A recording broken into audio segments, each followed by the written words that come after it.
Well, I think we're going to get started, and I just want to say welcome. Welcome to everybody who's here participating today, and we're going to have some members coming in and out. But I just want to begin by saying a few things. Sometimes, amid all the turmoil going on in the world, Americans wonder why they should care about Hong Kong. Why should they care about what the Chinese Communist Party does thousands of miles away?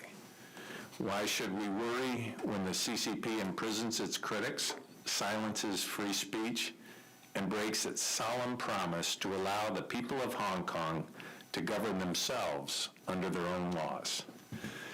The answer is that the core values of the American people are at stake. When the Chinese Communist Party breaks its word to respect the freedom of Hong Kong through one country, two systems, it's breaking its word to the entire world. The national security law that it pushed through criminalized dissent about Beijing's claims to Hong Kong and even placed bounties on American citizens for their advocacy for Hong Kong. It has made clear that the CCP law applies to everyone, everywhere in the world. These actions set up a stark contrast over the nature of society. Does authority derive from the consent of a free people, or does it derive from the abstractions of men like Karl Marx or Mao Zedong? There's no First Amendment in China, no right to free speech, and no elections. Our select committee was founded on the belief that freedom will be the victor, and that there are God-given rights that our government must respect. The Chinese Communist Party believes there are no rights endowed by our Creator, only subjects. In fact, Article 54 of the CCP's Constitution declares that citizens shall have the obligation to safeguard the security, honor, and interests of the motherland. They must not behave in any way that endangers the motherland's security, honor, or interests. Article 50 of the CCP's Constitution then proclaims their law is global. If they consider you Chinese and you break Chinese law while living in the United States, they will come for you. Even if you're an American citizen, like Joey Sue, who is with us today. Joey was born in North Carolina and currently resides in the United States, but that makes no difference to the Chinese Communist Party. The Hong Kong police have placed a bounty of $128,000 on her head. At a time when 600 million people in China survive on less than $140 a month, the CCP chose to spend almost 1,000 times that to silence a brave 25-year-old American who challenged their rule. In 2019, Frances Hui, who also joins us today, committed an unforgivable sin in the eyes of Beijing. She challenged their ownership over her city, her people, and her soul. She uttered the words, "I am from Hong Kong, not China." Those words were uttered not from Hong Kong or China, but from Boston, Massachusetts, where Frances was then a junior at Emerson College. They appeared in Emerson's student newspaper in a land protected by the American Constitution. After that, Frances faced threats in Boston, including from a Chinese student who posted, "Whoever opposes my greatest China, no matter how far they are, must be executed." But despite this, Frances returned home to Hong Kong to fight for freedom. She soon found herself persecuted for the words she had written for a student newspaper in America, and she had to seek asylum here in the land of the free. Frances still faces threats from agents of the CCP today, and it's because what scares them is the truth in her words. The CCP says the Chinese people are unfit for democracy and that everyone in the territory Beijing claims is Chinese. Frances's crime was to point out that she and millions like her did not consider themselves Chinese, but rather Hong Kongers. It's the same reason the CCP silenced the city and the people of Hong Kong as well. not because one country, two systems had failed, but because if it succeeded, there would be no need for the CCP. Jimmy Lai understood the importance of truth and the threat it posed to the Chinese Communist Party. For years, Apple Daily, which he edited, held Hong Kong officials to account for their corruption, while demanding the CCP abide by the promises it had made to Hong Kongers. A devout Catholic, Jimmy challenged fellow believers like former Hong Kong Chief Executive Carrie Lam and current Chief Executive John Lee to speak out against the persecution of the church and the imprisonment of Cardinal Joseph Zen. For this challenge, Apple Daily was shuttered, its offices ransacked, and its editorial team prosecuted. Jimmy was arrested nearly 4 years ago and is now on trial for sedition. Jonathan Price, who is with us today, is a member of Jimmy Lai's legal team. We appreciate him being here to speak for Jimmy, who is still imprisoned. And we look forward to hearing more from him shortly. Some will say the battle is lost. Hong Kong has fallen to the CCP, and we need to accept the oppression of its new rulers. But I reject that. Our select committee believes that freedom will be the victor, and I believe our God-given rights of life, liberty, and pursuit of happiness are inalienable rights for every person. And I want to turn the mic over now to Ranking Member Krishnamurthy. Thank you, Chair Molinar, and thank you to my fellow members, and thank you to our witnesses, and thank you for your bravery in coming here. And Francis, I think that you have spoken with us before, and it's great to see you again as well. Look, I think that at the time of the handover, we were promised one country, two systems. Instead, what we see is one country, one system, one party, one ruler, Xi Jinping. Let there be no mistake that one man has decided that Hong Kong is no longer going to abide, or the conception of Hong Kong will not abide by what was promised to the rest of the world, including the British, during the handover. Of course, we've heard about the national security law, which you eloquently described. But now they have something called the National Security Law 2.0, NSL 2.0, and it's as buggy as 1.0. 2.0 criminalizes more political activities and severely tightens existing restrictions, including with respect to criticizing the government. They call that sedition.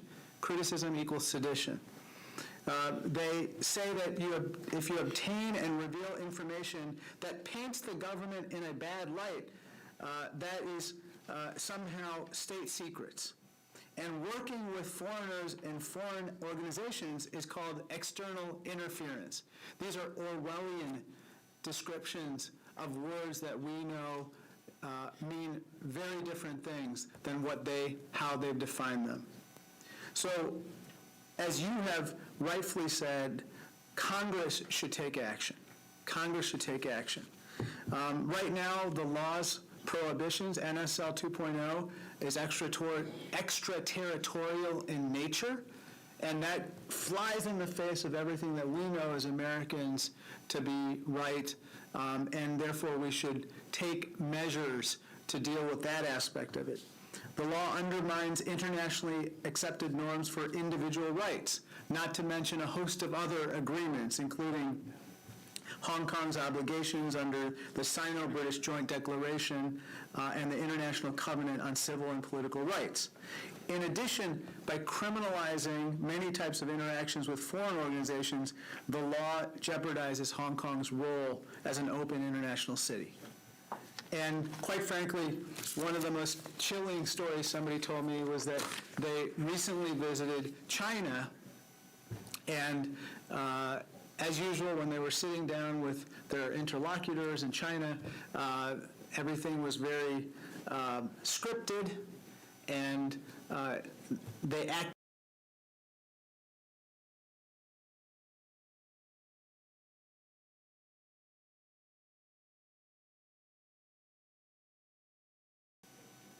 the interactions feel scripted. people feel monitored, and kind of the basic liberties and freedoms that people had once been promised no longer exist. So that is why we're here. That's why we're here to highlight the plight of Hong Kong and to hear your stories. And again, thank you for coming in today. Well, now I'd like to just have each of you maybe share an opening statement, but I spoke a little bit about you in my remarks, but I just want to thank you for being here, and we really want to hear directly from you and get your thoughts, and then what we plan to do is have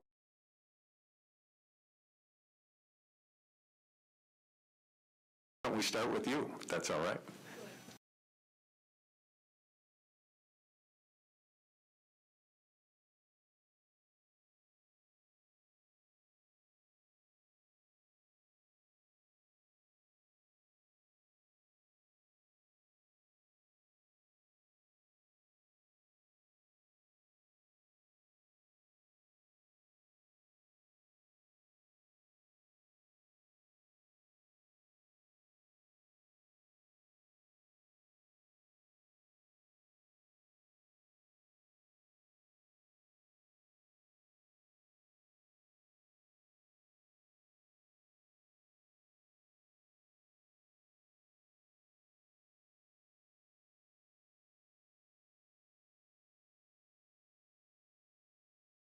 for Hong Kong's democratic freedoms to be passed, called for sanctions against Hong Kong Chinese officials who have violated human rights inside of Hong Kong.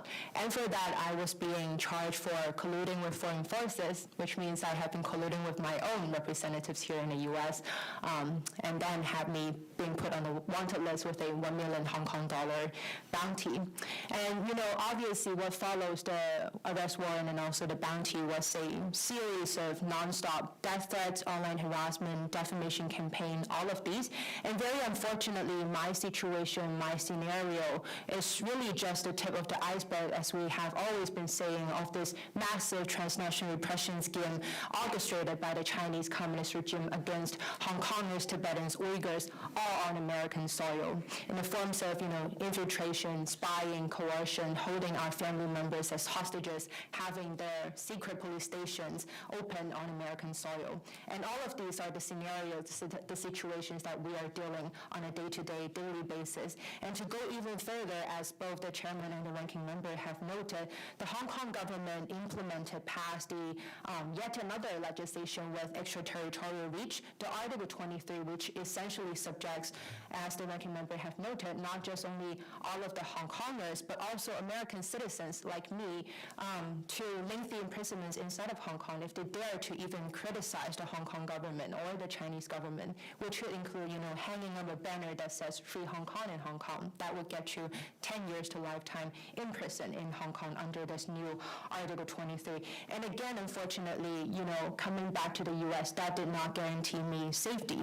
The U.S. as my country, as a leader in the democracy world, is not doing enough to protect me as an American citizen, to protect other American citizens inside of Hong Kong, outside of Hong Kong, other Hong Kongers, other diaspora members who are currently residing in the U.S., who have fought on the very, very front lines against the CCP's encroachment of our freedom and democracy. We're not doing enough to protect them.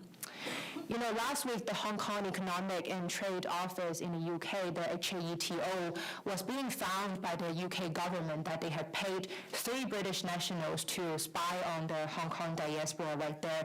They have been, you know, obviously following the Hong Kong diaspora organizers. They have even forced entry into prominent activists located in London in the UK. And quoting what the UK government said, it says that these 3 British nationals have been charged with assisting a foreign intelligence service by agreeing to undertake information gathering, surveillance, and acts of deception.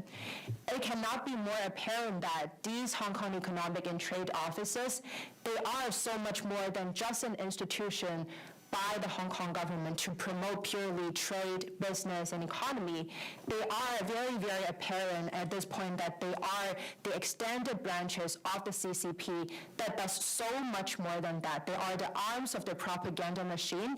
They are the overseas police stations of the Hong Kong government that surveils and spies on Hong Kong activists and American citizens here on American soil.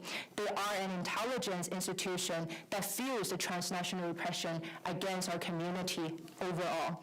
And the question is, right now we have 3 Hong Kong economic and trade offices across the U.S. in Washington, D.C., in New York, and San Francisco. And the question is, why are we still allowing them to operate on American soil? Why are we allowing them to collect intelligence, act as an intelligence institution for the Chinese Communist government to spy on Hong Kong activists here seeking a safe haven in the U.S., and on me, myself, as an American citizen? Why are we not closing them down? You know, this committee, especially our chairperson and also our ranking member, I'm sure you have heard so many testimonies from Tibetan activists and Uyghur activists who have very in detail documented their experience of facing transnational repression, having their family members back in East Turkestan, back in Tibet being held hostages, and under police monitoring and pressure, their family members as hostages have to give them a call, encourage them, discourage them from continue advocating for their very deserved democratic rights here in America. And very unfortunately, if our country, if the U.S., this Congress, this administration does not take concrete actions right now to stop the TNR orchestrated by the CCP and the Hong Kong government against us, it will very soon be my family members back home in Hong Kong being held hostage, forced to give me a call to ask me, an American citizen, to stop my advocacy here back home. That will happen very soon if we do not do anything to address the situation. I'm sure Francis and Jonathan will talk more also on the legislative actions and actions that should be taken by the administration, the State Department. But I just want to highlight 2 things very quickly. First of all, the HAETOs that we have mentioned, they need to be shut down immediately in the U.S. All 3 of them in Washington, D.C., New York, San Francisco, they must be closed down. And then secondly, the Transnational Repression Policy Act, which we have right now, one in the Senate and then also one in the Congress. In the Transnational Repression Policy Act, there are several provisions which can actually be adopted by the State Department right now without the legislation even passing the Congress. So why are we not doing them? We need to establish the transnational repression as a key foreign priority. We need to urge the Interpol to stop cooperating with these authoritarian countries to ensure that the Interpol system will not be used against human rights defenders like us. We need to make sure that the Secretary of State, the State Department, will be working with other government agencies, including the FBI, the Homeland Security Department, to produce reports and concrete policy actions, actionable items to ensure the safety of our diaspora community here in the U.S. And last but not least, I have always said before all the congressional offices that I talk to and other stakeholders that safety and stability are the basis of what will allow Hong Kongers to continue educating this world, telling our story of how Hong Kongers have been on the front lines fighting against the CCP's lies and stories and expansion of communism, authoritarianism. Besides addressing TNR and then giving us that safety, it is so important that we also work on providing that stability for Hong Kongers here in the U.S. And that needs to begin with giving them a multi-entry, multi-year visa, which is also stated in Senator Ben Cardin's Human Rights Defenders Protection Act, so that they could come here in the U.S. to advocate for Hong Kong, to amplify our stories, and then before they had to go home under a safe condition. So I will end there, and thanks again for the committee for organizing this and having us. Thank you very much, Joey. And Francis?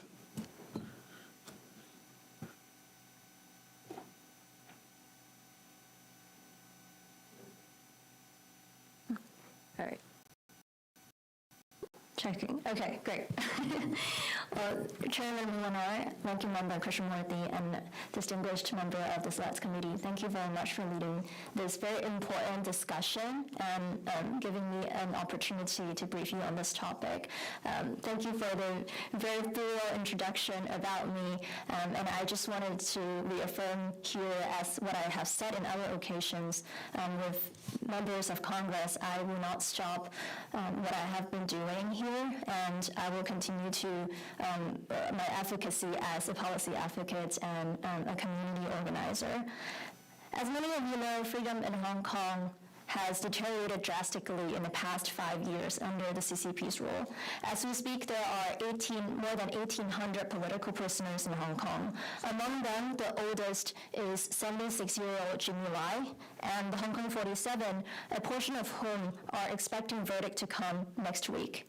Earlier this year, as Ranking Member have just mentioned, the Hong Kong government at the behest of Beijing passed Article 25 legislation, which some of us call the NSL 2.0, that expands the definition and extends sentences for national security crimes, making everyone around the world basically unsafe to criticize the Chinese and Hong Kong government, and basically engaging in any activities that they deem threatening China's national security. This move has been strongly criticized by the business community and civil society, as well as democratic allies around the world. Yet the U.S. State Department has only didn't offer more than deep concerns over the development. Imposing anonymous visa restrictions on Hong Kong officials is not enough. To facilitate the discussion today, I would like to offer 3 directions for a member of the Select Committee here. First, push the administration to impose sanctions on those responsible for implementing, enforcing, prosecuting, and ruling on national security law. Since 2021, no sanctions has been imposed despite intensifying repression and the severe deterioration of autonomy in Hong Kong. Although the U.S. has announced some visa restrictions, the impact is much less than a full U.S. sanctions, and it sends a message that the U.S. is stepping down from its previous strategy of holding these individuals accountable. We ask members of this committee to support and pass the H.R. 6153, the sanction legislation introduced in both the House and Senate last year, which listed a cross-section of 49 individuals who have manipulated the legal system in Hong Kong to crack down on pro-democracy protesters and advocates. It will require a determination by the State Department whether these individuals should be sanctioned under the Hong Kong Human Rights and Democracy Act and the Hong Kong Autonomy Act. In the past month, we have worked with other groups in the Hong Kong Coalition to submit a list to the State Department which corresponds to the list on the Sanction Act. And I'm happy to discuss more in depth of each case privately with you all if there's chance. But many of them are successors of officials who are already under U.S. sanctions due to human rights violations, and others whom we know are willingly participating in oppression.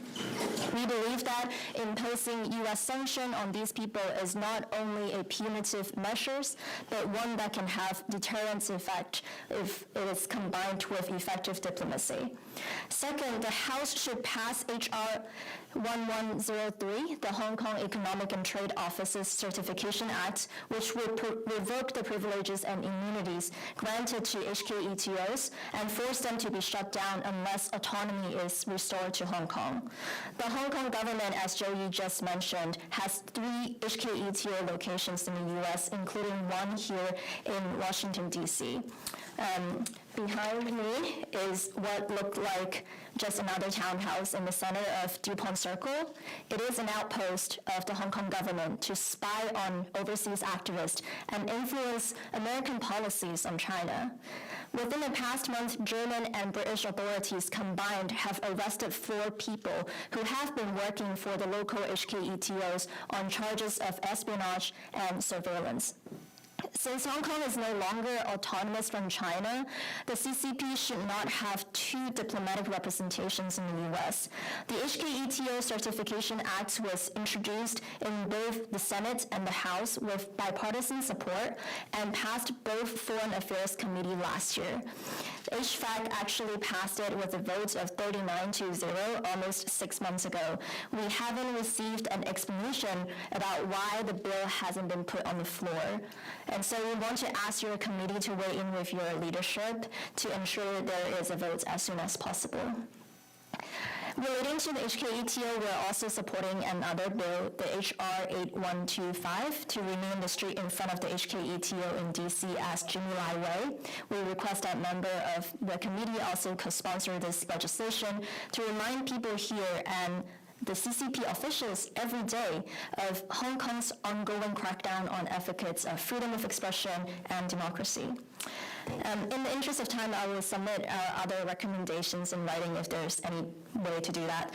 But it's fair to say that with 2 rounds of bounties issued on activists last year, the ongoing crackdown on Hong Kongers, the intensifying of transnational repression, and the passage of Article 23 legislation, the response by both the administration and Congress needs to be much stronger.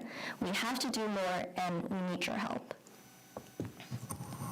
Thank you, and we would welcome your written comments as well. So thank you very much. And Jonathan Price.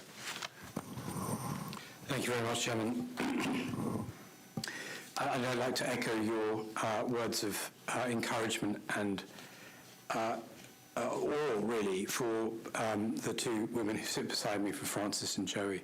I am fortunate in that I don't have direct experience of this repression. I mean, I shouldn't be here. My client, Jimmy Lai, newspaperman, religious advocate for peace, shouldn't need an international human rights lawyer. By the terms of the signing of the British Declaration, as you've pointed out, Chairman, Hong Kong is supposed to be operating now under the principle of one country, 2 systems. It is supposed to have guaranteed fundamental freedoms to its citizens, such as the right to free speech, to peaceful protest. Those should have been preserved from handover in 97 until 2047. That hasn't happened. That's why we're all here. China and the Hong Kong government, which is now essentially a puppet government approved by Beijing, have treated the declaration as a non-binding set of aspirations rather than an international treaty capable of giving rise to proper legal obligations, which is how it was characterized when it was signed.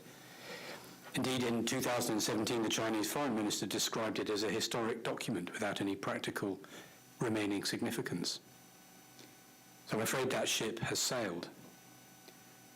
But it's not just a matter of interest to international legal scholars. Hong Kongers have paid a heavy price for this. They continue to do so. They have lost those freedoms. It has impacted in a huge way on their day-to-day lives, and it's not just those in Hong Kong, as you've heard, it's those spread out all over the world, over whom China and Hong Kong consider they still have jurisdiction. But I'm here to talk about my client, Jimmy Lai, and about what happened to him and Apple Daily. In 97, he was a hugely successful garment retailer, hugely successful. He'd devoted his life to industry and had been very successful at it. And having witnessed the massacre at Tiananmen Square in 97, however, he dramatically changed the course of his life. He, with no experience in the media, chucked in the garment trade and opened a newspaper. As he told the New Yorker back in 2020, shortly after his first arrest, "Information is freedom," he said, "and I wanted to be in the business of delivering freedom." So he opened a newspaper. What else would you do? And his newspaper, Apple Daily, soon became the most successful Chinese language paper in the region. It's hard to overstate how enormous Apple Daily was at its zenith in terms of influence. And it was an early adopter of the internet too. But in 2019, the national security law was introduced to quell the peaceful pro-democracy protests that were then ongoing in the city. The national security law was roundly condemned at the time by governments, international organisations, the US, the UN, the UK, the EU. They all saw what was coming. They looked at the terms of the national security law and they criticised it as a tool of repression. They said it's so vague that it criminalises any sort of anti-government speech. And lo and behold, because Apple Daily, the newspaper founded by Jimmy Lai, had vowed to hold people accountable to speak truth to power and occasionally, yes, to criticise the government and to seek a more democratic and free future for Hong Kong. In 2020, Jimmy Lai was arrested under the national security law very shortly after it came into force, and charged with various offences. And he's been in prison since December 2020, serving various sentences for offences such as participating in a march alongside 2 million other people, a quarter of Hong Kong's population, for lighting a candle at a vigil to remember the massacre at Tiananmen Square. He served 13 months for that. But now he faces the biggest judicial challenge. He faces a trial under the national security law. He's got 3 charges. One is sedition. The two others are national security charges. And his trial started in December last year after a year's delay. He has been on trial now for 6 months. And in that period, the prosecution have, as carefully as they can, and in the highest and most colourful possible terms, laid out their case against him, and they have put up witnesses, they have put up evidence, they have had access to all of his devices and his servers because they raided his office. They paid no heed to journalistic privilege, or legal privilege for that matter. They have everything he communicated, and they have failed to make a case against him. They will close their evidence in the coming weeks, and the sum total of what he is demonstrated to have done is conspiracy to commit journalism, to collude with international politicians to discuss international politics. In 2021, Apple Daily closed. The voice was silenced. That vibrant, that loud, that cocky, that sometimes subversive voice snuffed out because the company that owned it, that Jimmy Lai owned, was put into administration by the Hong Kong government. And that company had several US citizens on its board, and that's a theme to which I'll return. So there you have a hugely successful media company closed down for daring to speak truth to power, to question the direction of travel of Hong Kong. You have an impressive advocate for peace and democracy in prison for almost 4 years. And the story of Jimmy Lai and Apple Daily is emblematic of the very rapid but almost total breakdown in the rule of law in Hong Kong over the last 5 years. From a thriving free market economy with an international outlook to the kind of jurisdiction where you can be arrested for liking a social media post, as people have. And picking up on something that Francis mentioned, here is a stark indicator of the precipitous decline in that once thriving jurisdiction. According to the Hong Kong Democracy Council, as of June 2019, there were 26 political prisoners in Hong Kong. 26. Now, by the same definition, by April 2024, that number had risen, as Francis mentioned, to over 1,800. That is a 7,000% increase in the space of 5 years. And that something must be going on in a jurisdiction where that happens. This per capita is ahead of Iran, Russia, Venezuela, and Nicaragua. It's on a par with Myanmar, Belarus, and Cuba. That's where Hong Kong now sits in the global scale of repression. Quite a lot has been written about how this happened, and much, much more will be written by historians, I have no doubt, but that's not what the focus of this roundtable is, I accept. It's a forward-looking discussion. How should the US respond? How should policy be shaped to confront what has happened? And it's it's important to understand that because this has happened so rapidly, despite Hong Kong's dramatic slide into authoritarianism, the US and Hong Kong retain surprisingly strong business and finance ties that you would not expect of a country in the same category as Belarus, Myanmar, and certainly not Cuba. And there are a couple of points that I want to leave you with to think about. In addition to what Francis and Jerry have brought up, from our point of view, according to State Department figures, in 2022, approximately 1,258 US companies were based in Hong Kong. It's quite a sizable number, and some of them are very large. And the US remains one of the largest sources of foreign direct investment stock in Hong Kong. That's one thing, and I'll return to that shortly. And the other is this. It remains the case that only certain, and a very small number of jurisdictions, 4 in fact, are licensed to clear US dollar transactions outside of the United States. Tokyo, Singapore, Manila, and Hong Kong. And again, one might think that is a privilege that ought to be reviewed and revisited in light of the precipitous decline in the state of the rule of law in that jurisdiction. The license that the Hong Kong Monetary Authority has to clear dollar transactions is delegated by it to HSBC, for example. I don't know, only HSBC, but this is an example of the difficulty with this position. HSBC has a slightly coloured history in closing down the accounts of pro-democracy campaigns at the behest of the Hong Kong government. But should the US Treasury be rewarding a huge financial institution and Hong Kong itself with this sort of privilege in these circumstances, we ask?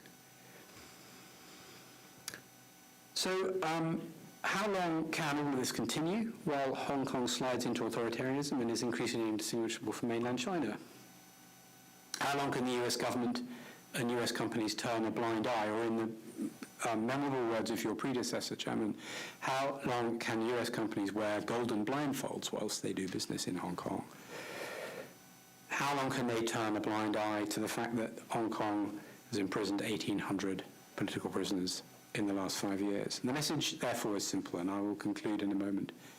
Human rights must not be siloed from business and national security. Policy needs to be joined up. The US should examine the status of Hong Kong as a jurisdiction where dollars can be cleared. Should not be happening in a place where activists are routinely imprisoned.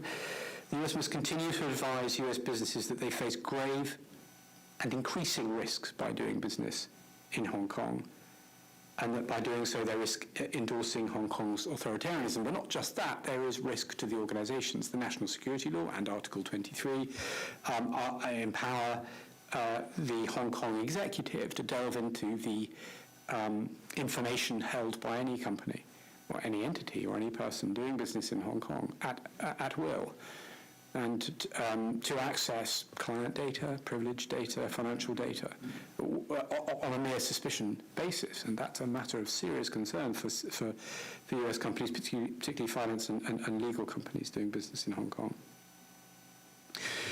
A robust rule of law and a free media are essential for Hong Kong's future as a viable jurisdiction for US investment. That must be the principle that we hold on to. Now, we can either try to support Hong Kong in maintaining a robust rule of law and a free media, or we can leave. We can't have it both ways. And Hong Kong, for its part, if it wishes to, can seek to demonstrate its commitment to these values by releasing Jimmy Lai immediately. And that's what we call upon it to do. Thank you. Thank you. I'd like to now turn it over to Mr. Luchtenmeyer with any questions you might have. Mr. Chairman, you're always the first. You're going to defer that today? Okay. Thank all of you for being here and the sacrifices that you make to be able to be here, and the sacrifices that you make for freedom. It's a wake-up call for us here in this country to listen to folks like yourselves who have been maligned and injured and threatened. It shows the fragility of freedom, and we appreciate you being here today very much. Ms. Sue, you have some family members that are held hostage, is that correct? Or will be held hostage, or, okay. So when they're threatened like this, what happens? I mean, do they just, are they harmed physically, emotionally? They thrown in jail? They take their jobs away from them, take their homes away from them? What happens when you talk about that? Yeah, so Congressman, I am in the United States right now. 4 years ago when I had to flee Hong Kong, my family members, although very worried about how I am going to survive in the U.S. all by myself, they are at least happy that I am leaving Hong Kong where I would be thrown into jail. They're happy that I'm coming back home where they thought I would be safe and free from the oppression from the Hong Kong government, the Chinese government. And unfortunately, that is not the case. Even on American soil, I'm still being wanted by the Hong Kong government. I still have to worry whether or not today, me speaking at this roundtable would get my family members back home in Hong Kong taken into interrogation or even thrown into prison for simply being related to me. That's something that I have to worry about on a daily basis before I come here to speak at a roundtable, before I post something on Twitter, before I engage or even speak to a journalist. I have to worry about that every single day. And speaking in terms of what the Hong Kong government can do about my family members back home, with the new implemented Article 23, there is just this wide range of trumped-up charges that they can press on my family members. They could say that they are violating national security law, they are stealing state secrets, they are engaged in subversion, terrorism, colluding with foreign forces simply for being related with me. So to avoid putting them at that risk of being persecuted, I cannot speak with my family members. I haven't seen my parents in 4 years. It was Mother's Day last week, and I couldn't even say Happy Mother's Day to my mom. I haven't spoken to her in 4 years. And have you been threatened personally or injured as a result of attacks here in this country? I have been receiving death threats and online harassment, as I say, on a daily basis across social media platforms, to a point where I had to report to the FBI of the situation because, as we have seen so many incidents happening, not just against the Hong Kong diaspora, but then also on Uyghurs, Tibetans, and we also saw how the Chinese government kidnapped Gui Minhai from Thailand for him to go to be tried back home in mainland China. We have seen so many possibilities and in so many ways how the CCP can put that physical harm on not just me, but the other Hong Kong activists here on American soil. So the worry is real. The worry is real. The terror is also real. But as we have said, we're not going to. So does the FBI intervene here? Do they protect you? They listen to your concerns? They investigate or anything like that? Or is the government pushing back against the individuals who are perpetrating this at all? Yeah, so we do have regular communication with the FBI, but it stops there. And that is why I have been saying that what we have been doing right now is not enough. Because just by, us talking to the FBI, that is not going to stop transnational repression. After the arrest warrant for me, and then the bounty came out, the State Department, the Secretary of State, Antony Blinken, put out this tweet saying that we condemn this act of the Hong Kong government putting Hong Kong activists, including one American citizen, on this bounty list. However, that tweet is not going to stop the transnational repression against me. That is not going to stop my family members being put at the risk of persecution. So you talked about Interpol being involved here. So China uses Interpol to track you down, or Miss Wei down, to the point where are your friends or family members, or to intimidate you, or give the Chinese information about you? Are they using Interpol in that way? There have been too many instances of dictatorships and authoritarian countries manipulating and exploiting the Interpol system to put a red notice on human rights defenders, including, Leopoldo Lopez from Venezuela, and we see a very likely possibility. How do we stop that from happening? How do we stop them from misusing Interpol? I mean, they're trying to use it to track criminals, I guess. In your situation, they consider you a criminal, but we have a different definition of criminal than what they do. How do we stop that from happening in our country? I think, first of all, it's very important for the United States government to take action to make sure that for the Interpol, we do have standards for what is actually criminals and what are human rights defenders that are being charged on an arbitrary basis by dictatorships, for example, like the Chinese Communist regime. We have to have that standard set. We have to have the U.S. government engage in that system and in that conversation. Keep going? Okay. I got some questions for Mr. Price here with regards to, Hong Kong is a unique situation. You keep calling it a country, although it probably is more like a state or county or some other political subdivision within China. Is it no longer? Is that the situation today? More or less. I mean, one can call it a jurisdiction in the sense that it's a part of China now, right? part of China. So it would be, but it's autonomous with its government to a point. To a point, and this is what's dissolving, and this is what's dissolved so rapidly. I mean, in '97, under the Joint Declaration. But there still is enough government autonomy there to allow a lot of business to flow back and forth, apparently more than if it would be like Beijing or something like that. Well, I mean, there's no material distinction any longer. Particularly now, Article 23 has been passed. So when you talk about the business that Hong Kong and the United States have between each other, this is, I sit on the Financial Services Committee, and I fight every day with the investor folks here in this country, whether it's the BlackRocks of the world, the Vanguards, or the JP Morgan, the big banks, and say, look, you guys have got to stop investing in China. You cannot continue to feed the line that's going to eat us. You cannot continue to fund their activities, whether it be making military hardware or they're spying or be able to compete against us economically. You've got to stop doing this. And so is this a way for us, or the United States citizens and our investors, to continue to get into China as they go through Hong Kong and then China? It has been. Is there a way to do that, or is it just a little bit different, more autonomous? It has traditionally been precisely that. As sort of, one might describe it as sort of aircraft carrier for U.S. business seeking to do business in China, so it's more just off the mainland.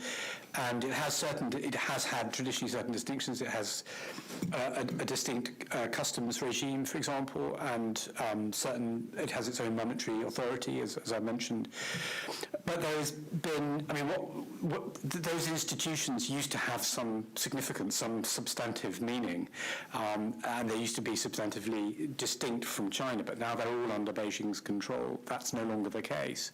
There's been complete regulatory capture.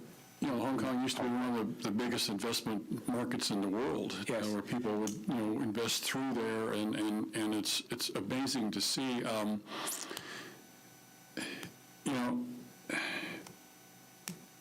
So you're talking about, the increased risks, and I think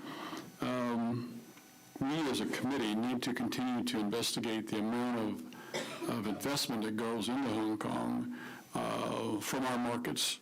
The listing of companies that are there in Hong Kong on our markets. We've talked about this at length before, but I think there's like 260-some companies still listed on our markets today. And I've got a bill that goes out there and makes them, have to be audited every year instead of every 2 years. And I think we need to continue to investigate, I think, that side of it, so we can kind of curtail that activity and keep our money from going there and help them to be able to oppress their people and build their military and economic engines against us. So there are two reasons why you need to do what you've suggested, take those steps and increase the frequency of the reviews, for example. I mean, it's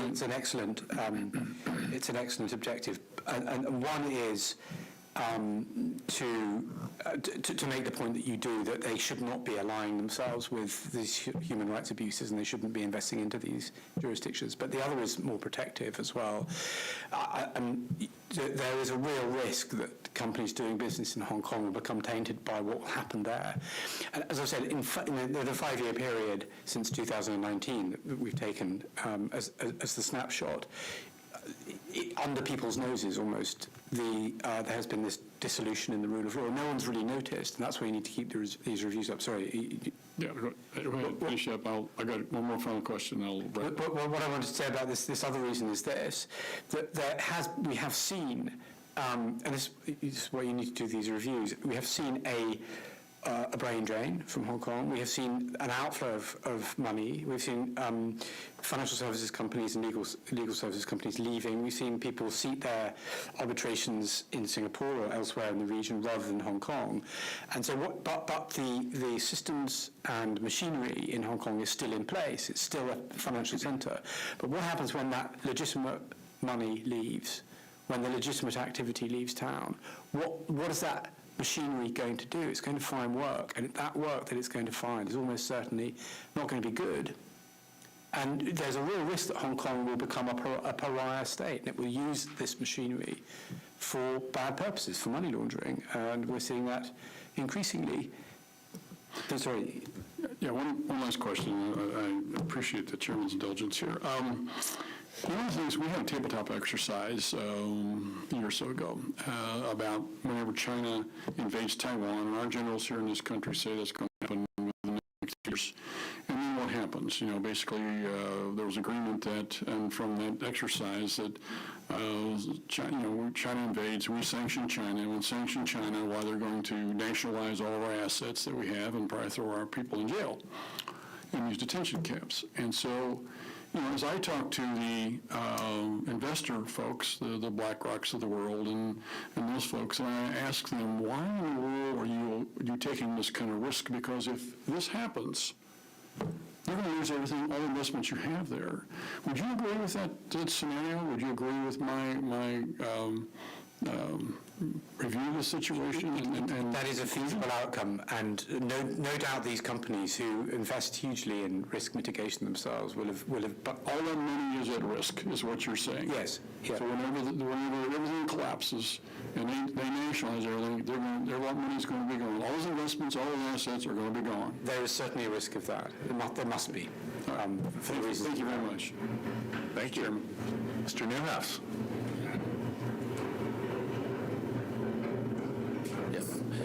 Thank you, Mr. Chairman. Thanks for bringing this meeting together, and thanks, Mr. Luchtemeier, for your probing questions. Interesting. Appreciate all you guys being here, and probably don't appreciate to the extent the risk you're taking for being here.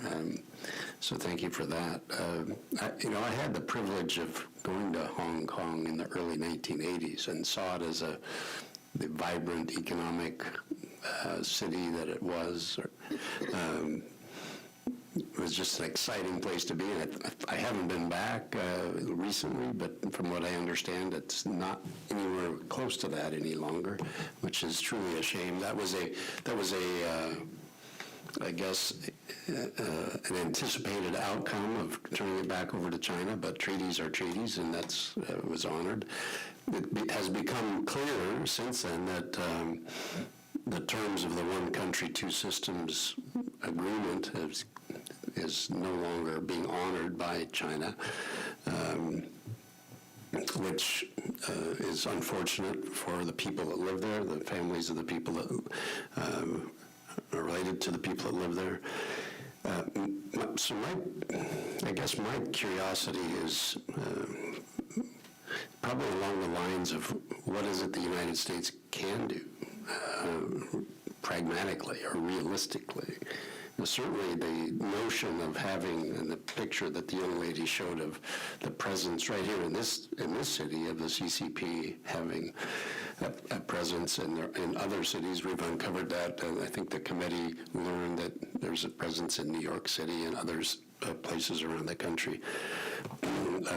Police agencies that are doing exactly what you said, Ms. Sue, of monitoring a potential, I guess what they see as adversaries to the CCP. So we could, and maybe this is a question, should we repeal the United States Hong Kong Policy Act altogether and treat Hong Kong as just a part that is of the PRC, totally indistinguishable. What kind of things, leverage do we have as a country, as a U.S. government, over the authorities of the PRC in Hong Kong? And I guess how can we better use those authorities to protect freedoms and rights of individuals there? But if that is the case, if Hong Kong, it truly is just another province or another city in the PRC, truly what can we do about those issues? And if we are successful, will Jimmy Lai be released? Will the other 1,800 people that are being held be released? Will those that continue to break what are seen as laws against the state, at least as determined by the CCP, will that change at all? Shed a little light on some of the things that you think are possible for us to actions to take and potential outcomes. Well, I just very quickly will, and then I'll just make a couple of points about this. This is a myth sometimes amongst the international community that China doesn't care what we think of China, but that's not right. I mean, particularly in relation to Hong Kong, there's recently been a huge mobilization that one can only describe as an international reputation management program in relation to Hong Kong. They are trying very hard to push the narrative that Hong Kong is open for business. I mean, so it obviously matters to them that Hong Kong is open for business. And there's sort of two responses to that. One is to say, well, it's not really open for business in this free sense that we want it to be, because we're concerned that you can't speak freely in Hong Kong apart from anything else, so you can't really do business there. That's one thing. But the other is to push back and expose at every turn what really is happening there, and to remind China and Hong Kong of what they've done to the place, and not to fall for the spin, and to say, well, you say it's open for business, but do you really mean that when you're holding 1,800 people in prison? I mean, we for example, we're engaging quite a lot with the UN. Something I should add, which they've sought to criminalise, that under the national security law now, apparently, if you advocate in the UN for anything that might be vaguely critical of China, you might be committing an offence under the national security law. China has been recently asked to confirm that cannot possibly be the case, and their answer is, well, maybe it is. Maybe not. So just see how far you want to push it. And Sebastian Lai, Jimmy Lai's son, was speaking at the UN. He was interrupted twice by the Chinese delegation there, and afterwards it was made clear that he could not return to Hong Kong because he was at risk of arrest for advocating for his father's right to peaceful protests. He was speaking in the session with the Special Rapporteur on Peaceful Assembly, and as if to make their point for them, China said, well, you can't do that, or we'll put you in prison. But so the point I want to make is that despite all of that, China does engage with the UN. They do engage in the UPR process. They sent 160 people to Davos, the largest delegation. They've sent a huge delegation to the UN. I hear that when they landed in Dublin, they brought with them the largest passenger plane ever to land in Dublin's airport. The Hong Kong Bar Association has been on a sort of road show trying to convince people that the rule of law still exists in Hong Kong. So I think it's not as bleak as perhaps one might think. There's still some sensitivity, and I think that can be used. And therefore, we would encourage the US to remind China at every engagement that they are not presenting a very good picture to the world, that we see them, we see what they're doing. And they care about that. They do care about that. They care about that more than they would let on. Well, I think we're all here trying to figure out what the U.S. can do more, and despite we have talked a lot about, Hong Kong is facing the problem of deteriorating of freedom, right now it looks like it's very bleak, but it's important for us to remember that there are actually a lot of people still staying in Hong Kong. Either they chose to stay in Hong Kong or they're staying in Hong Kong by force, that they cannot leave Hong Kong. So is there a way that we can support the people of Hong Kong as well? There are a ton. I mentioned the HKETO offices, although they are all based around the world. They're not based in Hong Kong, but they are enabling the government and trying to paint a picture about Hong Kong. It's normal again. Nothing happened back in 2019 to 2020. There's no political prisoners in Hong Kong. Everyone is welcome to do business with us. And so they are here actively engaging with businesses and investors, trying to encourage them to do business in Hong Kong and to visit Hong Kong. And to your question about stopping investors to invest in Hong Kong, I think one of the ways to do this is to make sure we shut down the HKETO in the U.S. We're not only concerned about how they are, conducting transnational repression here in the U.S. and espionage activities. We're also concerned about them basically using the resources here and to encourage businesses to do business in Hong Kong as if there's nothing happened. Right, we want to stop that, and so that's why it's so important to look into the problem with HKETOs. Second, the thing with sanction, it's not just for punishing the perpetrators and the human rights violators. As I mentioned, there is a deterrence effect, and we know that people on the list that we provided to the State Department, it's a cross-section of officials, judges, and prosecutors. These people are responsible for putting 1,800 political prisoners in jail. They put these people in jail and they actively participate in oppression. Why do I say that? Because they actually have a choice to not do that. They actually can refuse to preside in political cases. Their peers have done so, and the reason why these people are listed on the Sanction Act is because they actively volunteer to do this. And in a lot of the cases that was listed in the Sanction Act, actually these people, we have found evidence of judges and prosecutors manipulating evidence in pursuit of conviction and egregious sentences, longer sentences. Jimmy Lai, he was convicted for a Floyd charge, which is like a simple lease violation that can be settled with just a fine, right? But he was put in jail for 4 years and 9 months. 5 years and 9 months. 5 years and 9 months. Violating a commercial lease over an office considerably smaller than the size of this room. Right, and so it's not about the national security law, right? There is also the colonial era sedition law, and also they're basically using the legal system to try to trump up charges against these activists. They're using any way they can to put charges on these people, and so the Sanctions Act and pushing the administration to impose sanctions on these officials and judges and prosecutors is really important, and there is a way of deterring this behavior.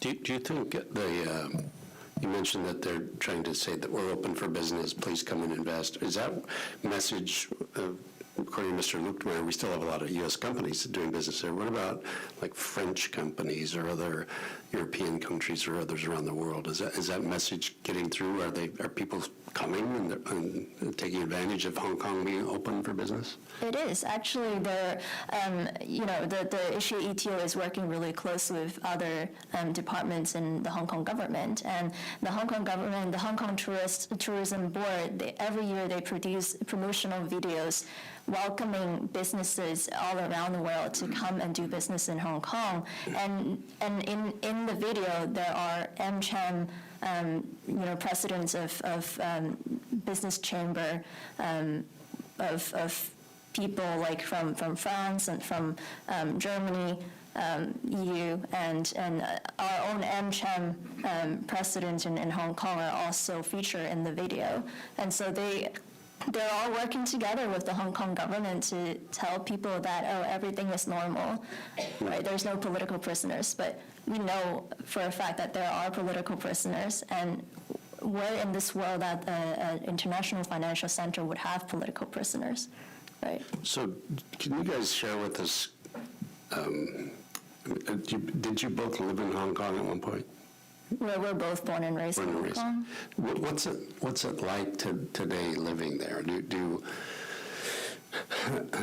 media there, I'm sure, comes out of Beijing or somewhere in the mainland, or at least some of it.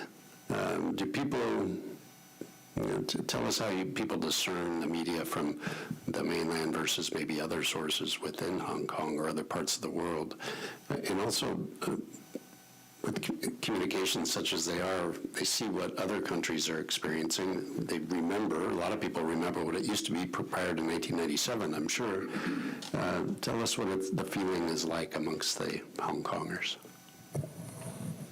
Congressman, I was born in North Carolina, but then I grew up in Hong Kong and moved back when I was 6 years old. And growing up every year around June 4th, the next day we will see this front page on almost every single newspaper inside of Hong Kong showing pictures of the candlelight vigil that we hold on an annual basis at Victoria's Park in Hong Kong, commemorating those who have passed away back in 1999 during the Tiananmen massacre. However, now we see that those newspapers who were publishing these reports on June 4th, candlelight vigils, Apple Daily, Stand News, all of these have been shut down inside of Hong Kong after the national security law came into place. Back in Hong Kong, back when the days when I was still attending, elementary school, middle school, high school, even for the relatively more pro-China, pro-Beijing news media, TVB and then the others, even for those relatively pro-Beijing media enterprises, they will still have the guts to talk about June 4th, about U.S. politics, about everything that the Chinese Communist Party have been doing. But now it is impossible to see them inside of Hong Kong. And it is not just about the local media in Hong Kong that is being censored, shut down the pro-democracy papers that are being forced to, cease operations. But then increasingly over the past few years, we have been seeing how, the Foreign Correspondents Club in Hong Kong being forced to censor themselves, to cancel events about freedom of speech, freedom of expression inside of Hong Kong. We have seen, foreign journalists denied a visa to enter Hong Kong or to continue, reporting from inside of Hong Kong. We see, international media outlets having to lay off their Hong Kong staff for the fear of their staff being persecuted under the national security law, and obviously the new Article 23 simply for reporting on news on political issues happening in Hong Kong or the trials happening in Hong Kong. And very quickly, Congressman, I also want to go back to your question on what exactly the U.S. government can do. Last year, the Hong Kong diaspora here in the U.S. launched this campaign to have the U.S. government ban the Chief Executive John Lee from entering the U.S., attending the APEC summit. Very immediately after that campaign was being launched by the diaspora, the Hong Kong government announced this, new budget to, for the government to do promotions, propaganda, to tell the good Hong Kong story. And that shows that they do care. They care a lot about what the world, what the international community thinks about Hong Kong. And that is why I strongly echo what Jonathan has been saying. We must seize every single opportunity we have, from roundtables like this to other, State Department speaking out about political prisoners in Hong Kong. We must talk about Hong Kong continuously, ongoing business environment, political prisoners. We must keep talking about that. And in terms of business, there have been efforts from the community, trying to engage with the business. But whenever they hear the words human rights activists, they run faster than, Travis Kelce trying to catch a touchdown ball. So I think this is where, the Congress and then the State Department can come into place. They are willing to talk to the Congress. They are willing to talk to the Select Committee. They're happy to talk with the State Department. And this is where we need the U.S. government to take actions on educating these businesses who are still operating inside of Hong Kong of the risk of them potentially violating the national security law or potentially having to submit their business secrets, their confidential information to the Hong Kong government, because now we have the Article 23, which expanded the definitions of, national secret to cover essentially, the definitions of state secret to cover essentially everything. Corporation registration, how many staff you have, what are their salaries, what they have been doing communicating with those who are back home in America. All of these things, the Hong Kong government now have the authority to have them submit to the government under Article 23. And I think this is where really the Congress and the State Department can come into place on educating these businesses of these increasing risks. So, Mr. Chairman, just one more quickly to clarify. Then the question about whether or not we should repeal completely the U.S. Hong Kong Policy Act and treat them just like, any other, I'll say, city in China, same as Shanghai or Beijing or Kunming or anywhere else. If we did that, then would we work against that small amount of autonomy that still exists and maybe close the door on any progress we might make that you're suggesting we should continue the pressure on? Would that be a mistake to remove that act? Congressman, I do think that would be the last resort. I think, before we think about repelling the Hong Kong policy, I do think there's still so many more other solutions which the U.S. government can take, including shutting down Hong Kong economic and trade offices, including, encouraging U.S. businesses to retreat from Hong Kong, or other many resolutions that all the three of us here have talked about. Personally, I do think imposing targeted sanctions on individuals and targeted corporations that have been complicit in human rights violations and advocating or involved in a direct implementation of national security law and Article 23. I think it's important to impose targeted sanctions on them. However, I do think that repelling the Hong Kong Policy Act would almost equal to a blanket sanction on Hong Kong as a city itself. So I do think that potentially, if all of these efforts that we could take are not working, I do think that that could be the last resort, the last possibility. But at this moment, I think there's still so many other things that the U.S. government, the Congress, the administration can consider before thinking about that. Yeah, thank you, Mr. Chairman. Well, first of all, I just want to thank the two of you for your courage, for your insights, wisdom, being willing to be here with us today and share your story and just the impact that this has had on your lives, and giving us ideas on how we can hopefully make things better. And I'm very grateful for that. And I want to ask all of you just, some of the ideas that you've suggested we can follow up on, and I think they're very helpful. One question I had, and Mr. Price, you had mentioned, the idea of Jimmy Lai being released, and what impact would that have? I mean, obviously for him, for his family, what kind of a message would that send, and how could that moving forward help improve the situation overall? So it would make credible the message that Hong Kong is open for business, that it is rule of law compliant, that it does respect freedom of speech and freedom of the press, that it's not repressive and it's not increasingly authoritarian. It would show the world that it's a fair place, a place where justice is still achievable, and so it would be hugely symbolic from that point of view. And there's no doubt that Hong Kong has changed, and the possibility of it returning in exactly to exactly how it was previously is fairly slim. But there has been only one direction of travel in recent years. And that paints a fairly grim future for Hong Kong, and that is not optimistic. It's not the picture they want to show the world. Why would you go and move a young family there if you're an American going to try and make your way in finance, for example, or open some other sort of business? Why would you wouldn't do it in circumstances where they've locked up 1,800 people, including a 76-year-old newspaperman. So releasing him would be really symbolic. You're right, it would have a huge impact on his family and his supporters.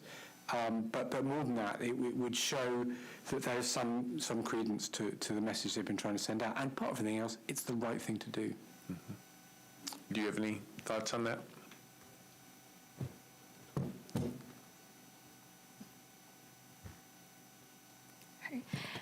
think it's important that we continue to mention Free Jimmy Lai, mention their name, say their name, and raise their public profile in any diplomatic engagements with the PRC officials and the Hong Kong officials. We know that the HKETO is sponsoring a lot of these. They're helping government officials to come to the U.S. The upcoming trip actually is next week. Paul Chan is going to come to the U.S. to San Francisco, and he's going to say the same thing to promote Hong Kong as a business financial hub, welcoming businesses. And so in those kind of scenarios, when State Department is meeting these officials, they have to mention his name, bring it up to, in any engagements with Xi Jinping or any Chinese officials. And I also just want to add on the point, we're a lot of times we think about Hong Kong right now, like, again, bleak future, and people are leaving. There's a mass exodus happening. But again, there are a lot of people that are still in Hong Kong, and they are also carrying the fight for freedom in a more subtle way. And the way we can support them is to make sure that we are using this space and freedom to speak up for them, right? I like to say that they're not voiceless because they are still trying their best to do something in Hong Kong. And what we're here to do is to make up our promise, to show that, we're supporting Hong Kong, and we're doing our best to continue to support Hong Kong. And there is a saying in our community that perhaps after the trial of Jimmy Lai, the issue of Hong Kong would be gone. Like, no one is going to pay attention to Hong Kong anymore. And a lot of us are afraid that's the truth.